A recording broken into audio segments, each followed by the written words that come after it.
सब्जियां लगानी है तो फिर खाद का इस्तेमाल भी करना पड़ेगा, चाहे आप केमिकल का इस्तेमाल करें चाहे आप ऑर्गेनिक का इस्तेमाल करें। लेकिन खाद का इस्तेमाल मिट्टी की प्रिपेयरिंग में ही कर लिया जाता है। यानी अगर पौधों के बीज लगाने हों या फिर पौधों को ट्रांसप्लांट करना हो, उससे तकरीबन 12 से 15 दिन पहले मिट्टी के अंदर खादें मिला दी जाती हैं, जिसको बेस डोज कहते हैं। यानी बुनियादी स्टेप, जो बुनियादों में हम खादें डालते हैं। तो बहुत से लोगों ने तो वैसे ही मिट्टी के अंदर बीज या फिर पौधों को ट्रांसप्लांट कर दिया होगा। अब वो क्या करें कि उनके पौधों को वक्त के साथ साथ खाद भी मिलती रहे। देखिए, खादों का इस्तेमाल दो तरीक़ों से हो सकता है, एक तो केमिकल खाद और एक बिल्कुल देसी खाद। और तीसरा स्टेप ये भी है कि देसी और केमिकल दोनों खादों का ही इस्तेमाल किया जाता है ताकि हमें अच्छी प्रोडक्शन मिल सके, हमारे पौधों की ग्रोथ ओवरऑल अच्छी हो सके। तो आज मैं देसी खाद के ऊपर बात करने वाला हूँ। जब आपने अपनी मिट्टी की प्रिपेयरिंग के वक्त मिट्टी में कोई ऐसी खाद नहीं डाली थी, तो फिर अब हमारे पौधों की ग्रोथ शुरू हो चुकी है, तो अब हम कौन सी खाद इस्तेमाल करें कि हमारे पौधों की ग्रोथ अच्छी बढ़ना शुरू हो जाए। जब ये बड़े हों तो इनको फूल या फिर फल या फिर इनके पत्तों की ग्रोथ भी अच्छी चलती रहे। बेस डोज में आपने क्या डालना होता है? गाय का गोबर, नीम की खली, सरसों की खली, चूना, लकड़ी या कोयले की राख, इस तरह का कंटेंट थोड़ा थोड़ा सा हम मिट्टी में मिक्स करते हैं और उसको छोड़ देते हैं तकरीबन 15 दिन के लिए। और मिट्टी के अंदर मॉइस्चर हम ऐड कर देते हैं। उसकी वजह यह है कि इन सारी चीज़ों को डिकम्पोज करने के लिए बैक्टीरिया और फंगस काम करते हैं। मिट्टी के अंदर कम से कम 20% मॉइस्चर रहेगा तो बैक्टीरिया और फंगस की मूवमेंट हो सकती है। अगर मॉइस्चर इससे कम रहेगा तो बैक्टीरिया मूव नहीं कर पाएंगे, हिल नहीं पाएंगे, तो चीज़ों को खा नहीं पाएंगे। तो इसलिए हम मॉइस्चर ऐड कर देते हैं तकरीबन 15 दिन के लिए, बीज या फिर पौधे शिफ्ट करने से पहले। तो जब तक हमने पौधों को शिफ्ट करना होता है या फिर बीज लगाने होते हैं, तब तक जिस खाद का हमने इस्तेमाल किया होता है उसकी काफ़ी हद तक हीट ख़त्म हो चुकी होती है। जैसे गाय के गोबर के अंदर नाइट्रोजन और अमोनिया गैस ज़्यादा होता है, तो पानी लगने के साथ साथ में 15 दिन जब वो मिट्टी के अंदर रहता है तो उसकी जो हीट होती है, जो गर्माहट होती है, जो अमोनिया गैस होती है, वो काफ़ी हद तक डिक्रीज़ हो जाएगी। तो फिर उसके बाद हम पौधों को शिफ्ट करेंगे तो उसके ऊपर बुरा असर नहीं आएगा। ऐसा नहीं है कि जब आपने पौधों को लगाना है उसी टाइम मिट्टी के अंदर नीम खली, सरसों की खली, चूना, लकड़ी की राख या कोई सी भी कंपोस्ट हम मिक्स करने के फ़ौरन बाद में जब पौधों को लगाएंगे उस मिट्टी के अंदर, तो फिर पौधे आप देखेंगे 24 घंटे के अंदर अंदर उनके पत्ते लटक जाएंगे। फिर आपको समझ नहीं लग पाएगी, अरे ये क्या हो गया।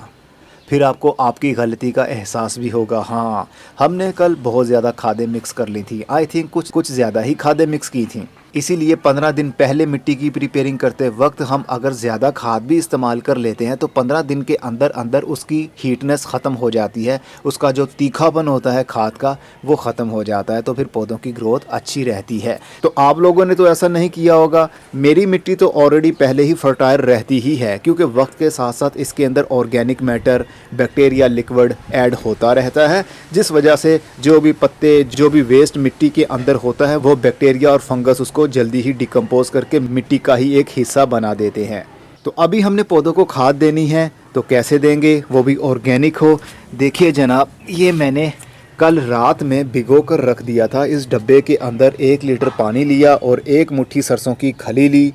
सरसों की खली तो आप जानते हैं ना, जो सर में तेल लगाते हैं सरसों का, वो बीज के अंदर से ही निकला होता है। और जब बीज में से तेल निकल जाता है तो उसके बाद उसका वेस्ट रह जाता है, यानी बीज का वेस्ट, जिसको सरसों की खली कहते हैं। इसके अंदर सिर्फ सरसों की खली है और चूना तकरीबन 1 मुट्ठी मैंने डाल दिया था। तो अब ये वाला पानी, ये वाला लिक्विड हम अपने पौधों की मिट्टी में डालने वाले हैं। इसको थोड़ा सा मिक्स कर लीजिए, थोड़ी देर इसको छोड़ दीजिए ताकि मोटा मटेरियल नीचे बैठ जाए। हमने सिर्फ पानी का इस्तेमाल करना है। इसको हमने डाइल्यूट करना है 10 लीटर पानी के अंदर 1 लीटर ये खाद वाला पानी जो भिगोकर हमने रात की रखी हुई है। तो 10 लीटर सादा नलके का पानी लेंगे और 1 लीटर ये वाला पानी उसमें मिक्स कर देंगे। फिर हर गमले के अंदर हर 4 से 5 या फिर 7 दिन के बाद हम 1-1 गिलास उस पौधे के तने के पास में डालते रहेंगे। ये डिपेंड करता है कि आपके पौधे की ग्रोथ कैसी चल रही है। अगर तो उसका ग्रोइंग सीज़न है, पौधा फूलों पर या फिर फल पर आ रहा है, तो फिर आप हर 4 से 5 दिन के बाद रिपीट कर सकते हैं। अगर पौधे की ग्रोथ स्लो है या फिर उसका सही सीज़न नहीं है तो फिर 7 दिन के बाद रिपीट कर सकते हैं।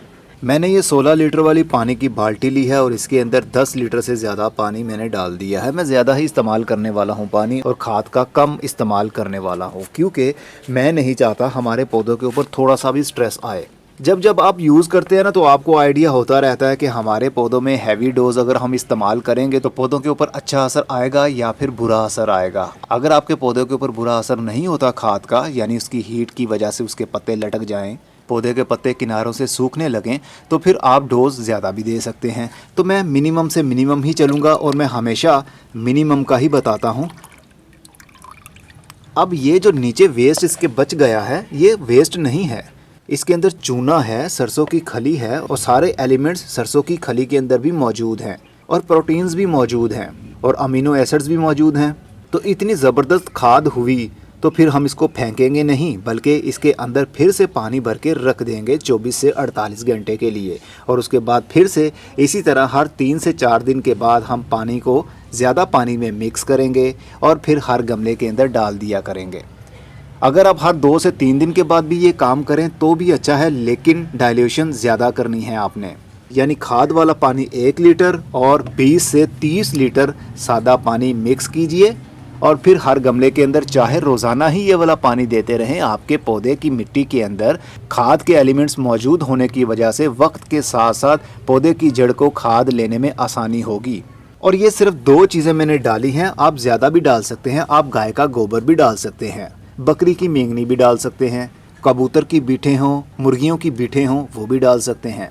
क्योंकि मैं गाय का गोबर ज़्यादा इस्तेमाल नहीं करता हूँ, उसके अंदर नाइट्रोजन ज़्यादा होती है और जड़ी बूटियाँ बहुत ज़्यादा उगने लगती हैं हमारी मिट्टी में। गाय का गोबर जबकि हमने उसको डिकम्पोज नहीं किया होगा, अगर इस्तेमाल करेंगे तो आपकी मिट्टी में ज़्यादा जड़ी बूटियाँ उगने लगेंगी। अगर तो वो फुली डिकम्पोज होगा तो फिर कोई जड़ी बूटी उसमें नहीं उगेगी, बल्कि वो 100% कंपोस्ट बन चुका होगा, यानी गाय का गोबर। तो गाय का गोबर, नीम की खली, लकड़ी की राख, चूना, सरसों की खली, इसके अलावा कोई और कंपोस्ट भी आप डाल सकते हैं, जो भी हो, चाहे वो वर्मी कंपोस्ट हो, चाहे कुछ भी हो। इसको कहते हैं कंपोस्ट टी, यानी कंपोस्ट की बनी हुई चाय। सीधा सीधा पौधों की जड़ों में ये जा सकती है। इसके अलावा आप चाय की पत्ती भी डाल सकते हैं, लेकिन चाय की पत्ती मैं डाल रहा हूँ अपने कंपोस्ट बीन में। चलिए वो भी साथ में ही दिखा देता हूँ, क्योंकि ये वीडियो है ही खाद के बारे में, वो भी ऑर्गेनिक खाद के बारे में, तो वो भी आपको दिखाना ज़रूरी है। देखिए किचन वेस्ट ज़्यादातर मेरे प्याज के छिलके उतरते हैं, और चाय की पत्ती होती है, अंडे के छिलके होते हैं, केले के छिलके, ये मैं डाल देता हूँ रोज़ाना बेस पर। थोड़ा सा ये जो भी किचन में बचता है वो डालने के बाद मेरे पास ये सॉफ्ट मीडियम जो कि मैंने कैक्टस पौधों के लिए बनाया होता था, इसके अंदर पत्थर भी हैं, इसको मैं जाली की मदद से छान लेता हूं, और जैसे जैसे छानता हूं बारीक मटेरियल की एक परत इसके ऊपर चढ़ जाती है। इसकी वजह से बदबू नहीं पैदा होगी, इसकी वजह से कीड़े पैदा नहीं होंगे, और आपकी कंपोस्ट भी काफ़ी सेफ़ तरीके से बनती रहेगी। मतलब बदबू ना निकले बाहर, कीड़े पैदा ना हो, यही तो हर किसी की परेशानी होती है। तो इस मेथड के साथ कोई कीड़ा बाहर नहीं निकलेगा। चलिए ये ले जाता हूँ, नहीं तो बेगम साहिबा कहेगी जो भी बर्तन ऊपर जाता है वो नीचे नहीं आता। अब इस मटेरियल के अंदर मैं फिर से पानी भर के रख दूंगा, और अब लोटा पकड़िए, थोड़ा सा इसको मिक्स कर लीजिए। चलिए अब ये हरे हरे रंग का पानी हम पौधों में डालेंगे।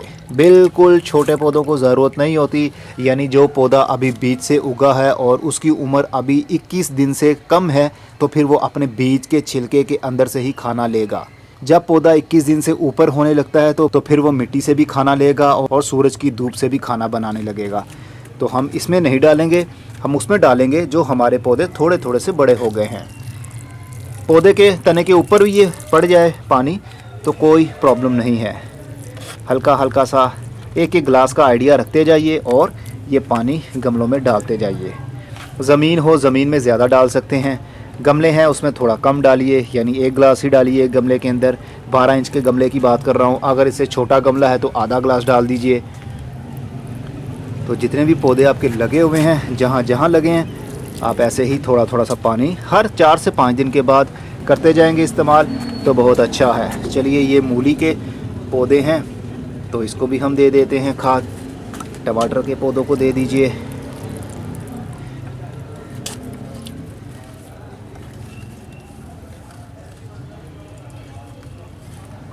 तो ये ऑर्गेनिक खाद है।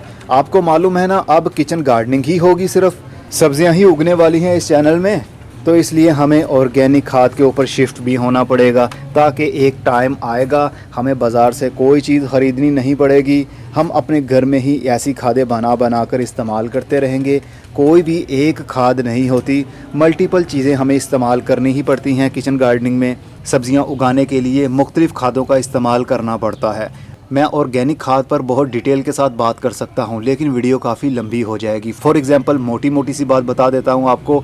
कुदरत ने मिट्टी बनाई है, यानी एलिमेंट्स बनाए हैं, और उस मिट्टी में पहले से ही खाद रख दी है। कौन जानता है ये दुनिया कितने हज़ार साल पहले बनी, और जब से दुनिया बनी है तब से ही ये मिट्टी पत्थर मौजूद हैं, यानी खाद भी मौजूद है।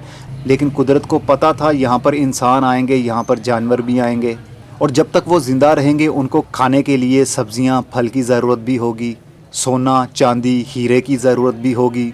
इसलिए कुदरत ने खादों को यानी एलिमेंट्स को मिनरल्स की सूरत में इस ज़मीन के अंदर पहाड़ों में दफना दिया। अगर कुदरत पहले ही दिन उसको अवेलेबल फॉर्म में रख देती तो एक ही बारिश होनी थी, और उसके बाद पूरे का पूरा जितना भी एलिमेंट्स थे वो सारे वाटर सोल्यूबल कंडीशन में आ जाते, और जितने पौधों को मिलना था वो मिल जाते। उसके बाद खाद इस दुनिया से ख़त्म हो जाती, यानी rock phosphate, calcium, magnesium, sulphur, iron, सोना, चांदी, ये क्या है? ये सारे के सारे एलिमेंट्स ही हैं जो कि पत्थरों की सूरत में, मिट्टी की सूरत में, चट्टानों की सूरत में इस दुनिया में दफन हुए हैं।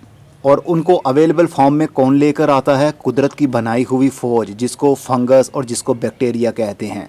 Carbon, oxygen, hydrogen recharging bacteria भी होता है, जो हवा से ऑक्सीजन को, कार्बन को, नाइट्रोजन को लेता है और मिट्टी के अंदर स्टोर करता है। तो अगर हमारी मिट्टी के अंदर बैक्टीरियाज नहीं होंगे तो ये मिट्टी हमारे लिए मिट्टी ही रहेगी, ये लाइव सॉइल, ज़िंदा मिट्टी नहीं बन पाएगी। एलिमेंट्स जितने भी थे वो उसी कंडीशन में रहेंगे जिस कंडीशन में कुदरत ने बनाए थे। इनको तोड़ने के लिए, इनको बारीक करने के लिए, इनको अवेलेबल फॉर्म में एक्टिव करने के लिए बैक्टीरिया और फंगस कुदरत ने बनाए, जो कि हमारी मिट्टियों में, आजकल तो गमलों में भी नहीं हैं। तो इसलिए तो मैं कहता हूँ ऑर्गेनिक मैटर ज़्यादा से ज़्यादा इस्तेमाल करेंगे तो फिर आहिस्ता आहिस्ता आप देखेंगे आपकी मिट्टी के अंदर माइक्रोब्स की तादाद बढ़ गई है।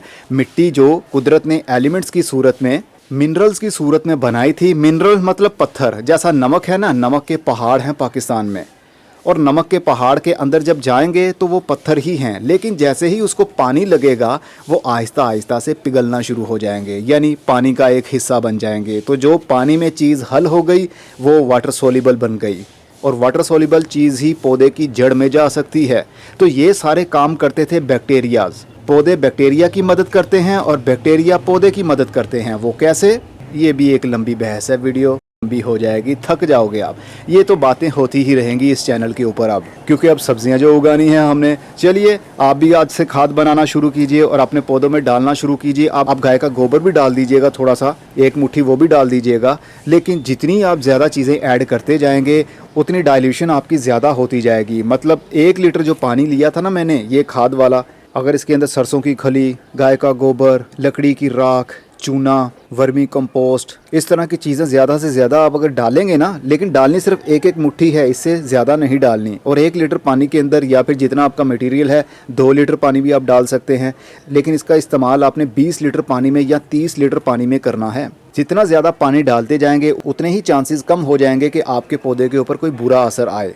अगर सभी कुछ डालना है तो 1-1, 2-2 चम्मच भी डाल सकते हैं आप। आपके पौधों की रिक्वायरमेंट के ऊपर है ना कि कितने आपके पास पौधे हैं। ये बातों से आपको समझ नहीं आएगा जब तक कि आप खुद प्रैक्टिकल करके आजमाएंगे नहीं। अब मैं चलता हूँ, खाद देता हूँ। काफ़ी सारी मैंने खाद बना दी है। अगली वीडियो में किसी नई इन्फॉर्मेशन के साथ मिलेंगे। वीडियो अच्छी लगी हो तो उसको लाइक कर दीजिए। अगर लाइक ना किया ना तो फिर मैं क्या कर सकता हूँ, आपकी मर्ज़ी। खुदा हाफिज़। और हाँ, अगर आप हमारी पेड मेंबरशिप लेना चाहते हैं, 500 रुपये मंथली होगा। हमारे व्हाट्सएप के ऊपर आप अपने पौधों की परेशानियां डिस्कस कर सकते हैं। उसका हल क्या है, पौधों को क्या प्रॉब्लम चल रही है, गार्डनिंग से रिलेटेड आप कोई भी सवाल हमसे पूछ सकते हैं। सिर्फ 500 रुपया फ़ीस पे करना पड़ेगी आपको मंथली। 1 महीने की मेंबरशिप ले लीजिए, या फिर जब तक आपका दिल चाहे। मेंबरशिप लेने के लिए डिस्क्रिप्शन बॉक्स में लिंक मौजूद है, और कमेंट बॉक्स में भी उस वीडियो का लिंक शेयर कर दूंगा। उसको वॉच कर लीजिए, आपके सारे सवालों के जवाब उसमें मिल जाएंगे कि आप कैसे मेंबरशिप ले सकते हैं।